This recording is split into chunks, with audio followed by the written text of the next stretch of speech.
Okay, so let's talk about how we met. Let's talk about how we met. Brooklyn, I don't even know what year, like 2013, 2012. And it was my first day bartending at Lowlands. Lowlands and Gowanus. Yep. And it was like 11 o'clock in the morning, and I met you at the door. That's when Lowlands was open during the day. Yeah, because we had the sandwiches. Yeah. I was bartending there, and I was supposed to train you because you were going to be this new bartender there. And I don't remember meeting you or training you at that time. I just remember that we just became friends, and that was it. You introduced me to Spotify, and you were playing Erykah Badu and a bunch of D'Angelo. And of course, I was like, okay, well, we're going to be friends. And then you told me about your album that you had just released. Mars. Yes. I just finished Mars, yeah. Yeah, that's interesting, because we became friends and we started sharing a lot of music back and forth. Mm-hmm. But it wasn't for like another, I don't know, almost a year that I found out that you could actually sing. It was a late night before Thanksgiving. Yep, and some guy came in, he was drunk as hell, started challenging you to sing. Yep, because he was from New Orleans, and he wanted me to bring the ruckus. And you started singing Etta James, and I was like, oh, okay. And that was right around the time that I was working on Mean Love, and I remember bringing you in. Yeah. You started singing on Mean Love, right around Life and Living It time. I was like, why don't you just join the band and sing? The band became better because you joined. And I opened up a lot because you were around, you know, because we developed this, like, bond, this, like, familial... Brother-sister bond. Brother-sister bond. Yeah, and I would be on stage all in my head, and I'd see you... Look at me. There's a picture of us on stage where you're doing that. Mm-hmm. And I'm like, I know exactly what's going on, because I was like, man, I'm so in my head right now. And then you just, like, would get me out of it. And it even made performing more fun for me and more fun for everyone else. That was an interesting time because that was new for everybody. It was new for me because it was the first time I had like a proper big band. Things were working out. And it was new for you because you'd never been on tour before. I had never been on tour before. I had an idea of what it was going to be like in my head, and then I don't think that my head was connected to the reality of how I like to live.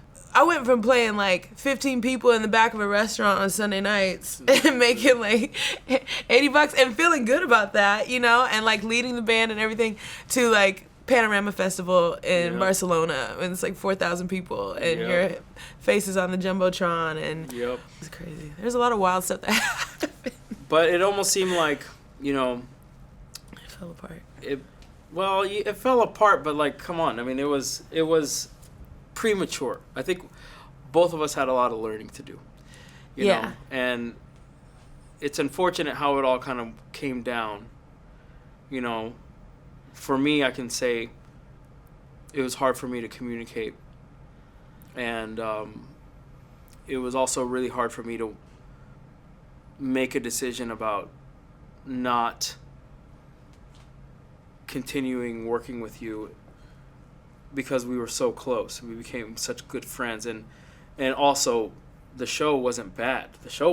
You know, especially like if we think about the last show we played in Paris. In Paris. It's one of the best shows we've ever played, you know? The show lived in my dreams. Yeah, and I think it's really interesting because I was talking to someone about it, and I was like, man, that show was amazing. And they're like, why? Why was it amazing? And I've come to realize because we had all let go of everything. Yep. We let go. We were like, okay, it's over.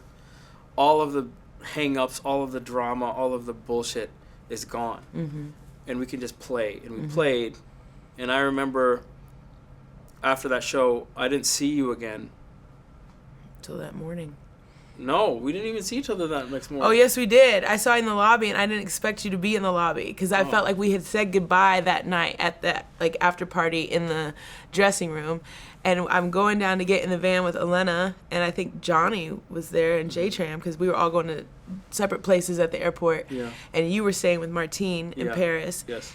And I didn't think you were going to be downstairs because it was an early van call. Yeah. And I was like, oh, he's here. I have to say goodbye. Like, it was so awkward. You know when you say goodbye to somebody and you're like, all right. Yeah. That was the hardest thing. I can say goodbye, and then we got to do it again. It's like, Oh my gosh.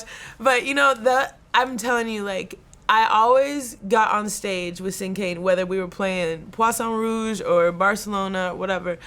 And I felt like if this is the last time I'm ever on stage, I'm going to do it. Like, I'm going to do it, and I don't want to have any regrets about my performance.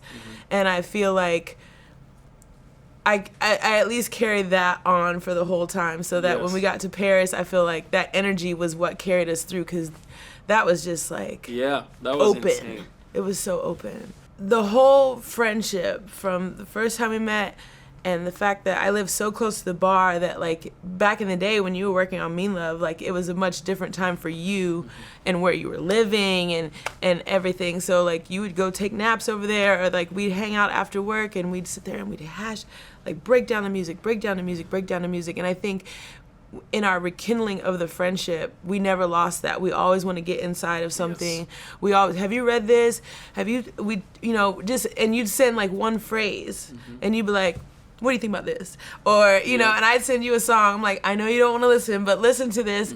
Go to 433 or whatever. Find this part and tell me what you hear. What's happening in this part? And so when you started sending me ideas or phrases for your new album, and you were like, what would you do with this? I felt very comfortable at that point. Like, I felt very safe in giving part of my little creative mind to that, and I didn't even know at that point that I was contributing to the album. There's a narrative of redemption with this album, you know, Black redemption, you know, in whatever way you as an individual want to. Starts with you. Just describe self-acceptance. Yes. But also our friendship, you know, the redemption of our friendship.